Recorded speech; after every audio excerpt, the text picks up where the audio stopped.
दोस्तों, आज के दौर में आप लोग भारत के अलग अलग इलाकों में ऐसे लाखों लोगों को देख सकते हैं कि जो पब्लिकली पूरी तरह से नंगे रहते हैं, यानी जिनकी बॉडी पर एक भी कपड़ा मौजूद नहीं होता है। हैरानी की बात यह है कि इस तरह के लोग आप लोगों को किसी खुफिया या फिर छिपी हुई जगह पर नहीं मिलेंगे, बल्कि खुली जगहों पर मिलेंगे।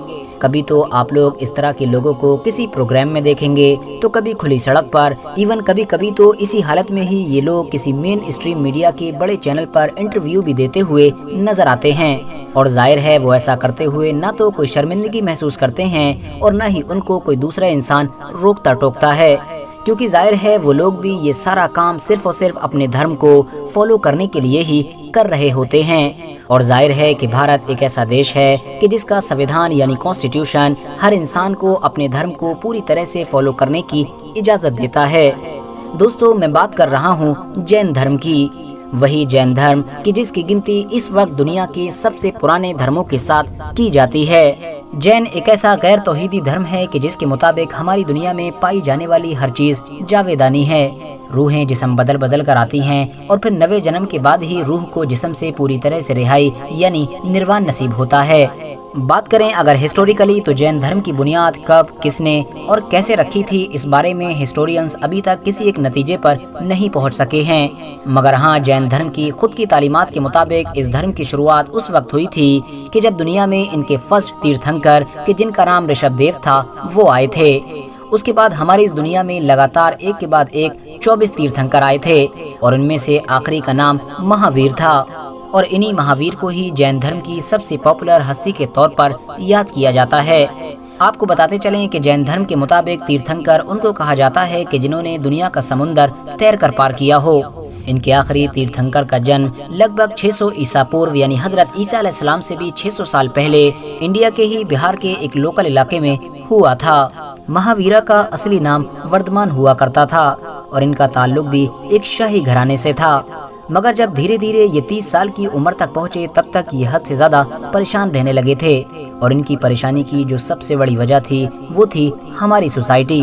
दरअसल दोस्तों, ये सोसाइटी में फैले हुए जुल्म सितम, ऊंच नीच के सिस्टम, जात पात के सिस्टम, अमीरी गरीबी में जो अंतर हुआ करता था, इन सब को देखकर बहुत ज्यादा परेशान रहा करते थे।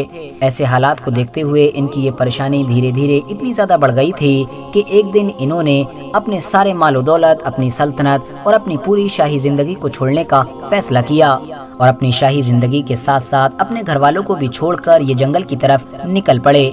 जिस वक्त ये जंगल की तरफ निकले थे, उस वक्त इनके बदन पर सिर्फ एक लंगोट मौजूद थी और अगले कई सालों तक ये इन्हीं जंगलों और वीरानों में भटकते रहे।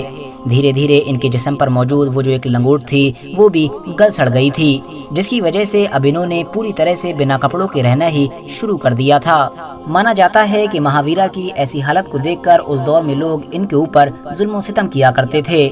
समाज के लोगों से इनको न सिर्फ ताने और गाली गलौज सुनना पड़ती थी, बल्कि इनके ऊपर कभी कभी पत्थर भी फेंके जाते थे। मगर महावीरा के ऊपर इन तमाम चीजों का कभी भी कोई असर नहीं हुआ करता था और इन्हीं तमाम चीजों की वजह से ही आगे चलकर वर्धमान को महावीरा का नाम दिया गया था, क्योंकि जाहिर है महावीर का मतलब होता है सबसे बहादुर।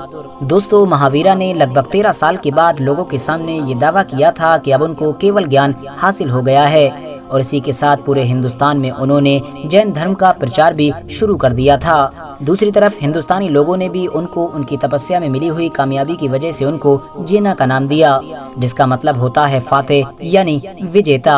आगे चलकर इसी जेना वर्ड ने ही जैन धर्म के नाम में एक अहम किरदार अदा किया था, यानी वही जैन हो गया था। दोस्तों, महावीरा ने लगभग 30 साल तक जैन धर्म का प्रचार किया था और उसके बाद 72 साल की उम्र में उन्होंने हमारी इस दुनिया को अलविदा कह दिया था। जैन धर्म के लोगों के मुताबिक उनका ये धर्म हमेशा से है और हमेशा रहेगा, यानी जब से दुनिया बनी है तब से है और जब तक हमारी ये दुनिया रहेगी तब तक रहेगा। जैन धर्म के लोग महावीरा को आखिरी अवतार या देवता के तौर पर मानते हैं। जैन धर्म में किसी भी जानदार चीज की जान लेने को सख्त पाप माना जाता है।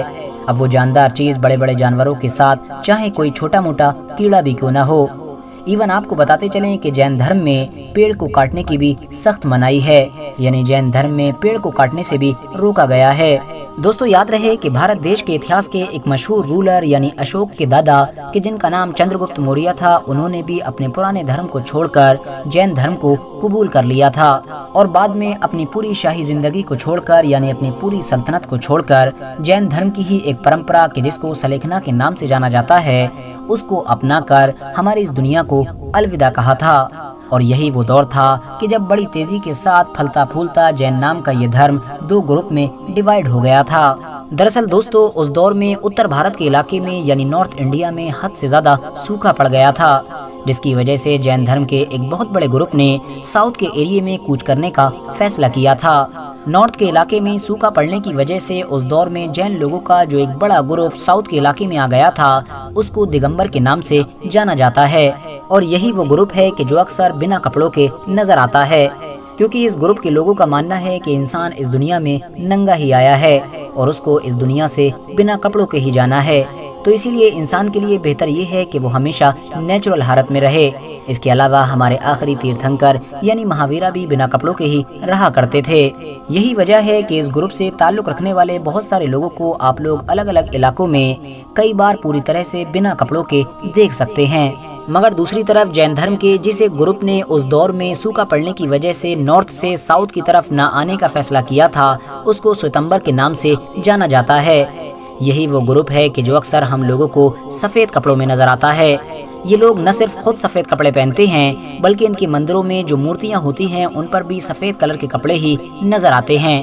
اس کے علاوہ یہ لوگ کبھی کبھی سفید کلر کے ایک کپڑے سے اپنے منہ کو بھی پوری طرح سے کور کرتے ہیں، اور یہ اس لیے کیا جاتا ہے تاکہ نہ چاہتے ہوئے بھی یعنی غلطی سے بھی کوئی چھوٹا سا کیڑا یا اس طرح کی کوئی جاندار چیز ہمارے منہ میں جا کر ختم نہ ہو جائے، کیونکہ ظاہر ہے جیسا کہ میں آپ کو پہلے بھی بتا چکا ہوں کہ جین دھرم میں کسی بھی جاندار چیز کی جان کو لینا بہت بڑا پاپ مانا جاتا ہے۔ دوستو یاد رہے کہ جینزم ایک ایسا پرانا دھرم ہے کہ جو بھارت دیش کے اتہاس میں ایک لمبے وقت تک بھارت کی سلطنتوں کا سرکاری دھرم بھی رہ چکا ہے۔